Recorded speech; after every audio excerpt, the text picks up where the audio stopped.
Tiniyak ni Defense Secretary Gilbert Teodoro na gugulong ang proseso ng civilian court at military proceedings laban sa isang Air Force General na kinasuhan ng rape ng 2 junior officers.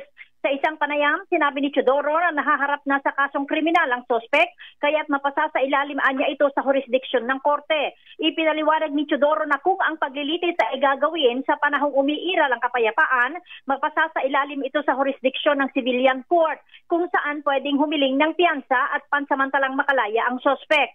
Pero mas istriktoan niya sa military proceedings o sa ilalim ng General Court Martial dahil hindi pinapayagang makapagpiyansa ang sospek. Kaya gusto sana anya nilang manatili sa ilalim ng jurisdiksyon ng militar ang kustodiya sa sospek. Pero hanggang pagtatanggal lamang anya sa serbisyo, ang pwede nilang irekomendang parusa. Sa ngayon, sinabi ni Teodoro na may warrant of arrest na ang civilian court laban sa sospek.